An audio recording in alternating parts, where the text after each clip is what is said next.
Hi, I'm Cyrus Shakir, and this podcast sets out to decolonize your mind by exploring topics such as anti-racist practice, learning from lived experiences, working to dismantle structures that perpetuate power and dominance, deconstructing knowledge, developing a socially just consciousness, empowerment, being agents of change, and doing things differently.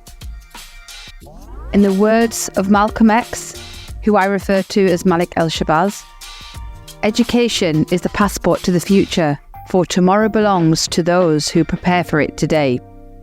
Welcome to this podcast. A short story by final year undergraduate student Nimra Sattar. The Awarding Gap, A Tale of Two Friends. Chapter 1. So this was it then. Their first day at Southbridge University. Malik and Jacob, who shared a lifelong friendship, formed an inseparable bond since their first day at nursery, all the way up to this very moment. They stepped side by side into the bustling university campus, with enthusiasm lit up on their faces. As they looked around, they saw how nestled amid lush greenery, the university campus unfolded with a harmonious blend of modern architecture and historic buildings. The sprawling lawns invited students to gather for study sessions, whilst the lively cafe and student commons hum with activity. Towering trees provided shade, which created a serene backdrop for academic pursuits. "Can you believe we are finally here at university?" exclaimed Malik to Jacob. "No, it feels like a dream," replied Jacob. "The fact we are also starting our first classes together makes it even better." They both exchanged a fist bump before entering the main building. Chapter 2. Malik was a driven and ambitious British Pakistani devout Muslim who had a passion for computer science. Jacob, an equally determined Caucasian, was pursuing a degree in business administration. Their friendship transcended racial differences, and together they faced the challenges of academia, navigating the complexities of life with shared laughter and shared dreams. Malik and Jacob found solace in their friendship amidst the demanding university life. They supported each other through late-night study sessions, celebrated victories, and comforted each other during moments of defeat. However, this harmonious melody of their friendship was short-lived when they faced an unexpected conflict in the form of Professor Colin, an esteemed professor who was renowned for playing favourites.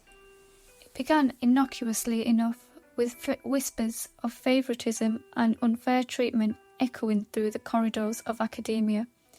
Malik, despite his brilliance, found himself constantly overshadowed by Jacob, who seemed to effortlessly garner the praise and admiration of Professor Colin. Chapter 3. One day, after a particularly exhausting assignment, Malik and Jacob found themselves sitting in the library, nursing cups of coffees as they reflected on the recent turn of events. "Jacob, I don't understand. We both put in the effort, yet it seems like Professor Colin has a clear favourite," Malik confessed, with frustration evident in his voice. Jacob shrugged his concerns off with a dismissive wave of his hand. "Come on, Malik, you're overthinking things," Jacob said, flashing a reassuring smile. "Professor Colin just recognises talent when he sees it. You'll get your moment to shine. I'm sure of it." However, Malik couldn't shake the feeling of unease that gnawed at his conscience. He watched as Jacob received accolade after accolade, his achievements celebrated, while Malik's effort went unnoticed. Doubt crept into Malik's mind, casting a shadow over their once unshakable friendship. Chapter 4. One fateful day, Malik walked into their shared dorm room, where his suspicions were confirmed, when he stumbled upon evidence of Professor Collins' bias. Emails exchanged between the professor and Jacob revealed a sinister truth.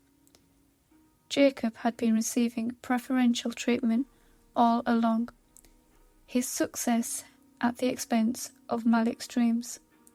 Fury burned within Malik as he confronted Jacob, his voice trembling with righteous indignation. "How could you betray our friendship like this?" Malik demanded, his heart heavy with treachery. "You knew what was happening, and yet you said nothing. How could you stand by and watch me suffer?" Jacob hung his head in shame, unable to meet Malik's gaze. I'm sorry, Malik," he whispered, his voice choked with remorse. "I was selfish, blinded by my own ambition. I didn't realize the extent of the injustice until it was too late."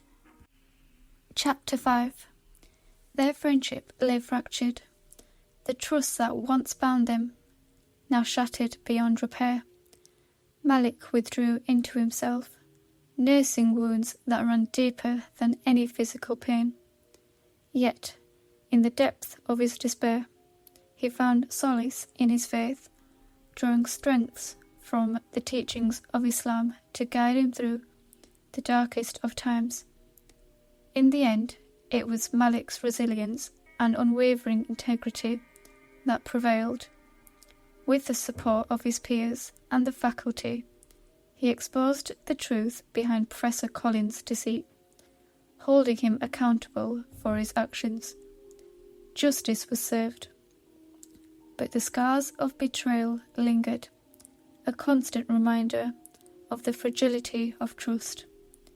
As time passed, Malik and Jacob went their separate ways, their paths diverging as they embarked on their respective journeys.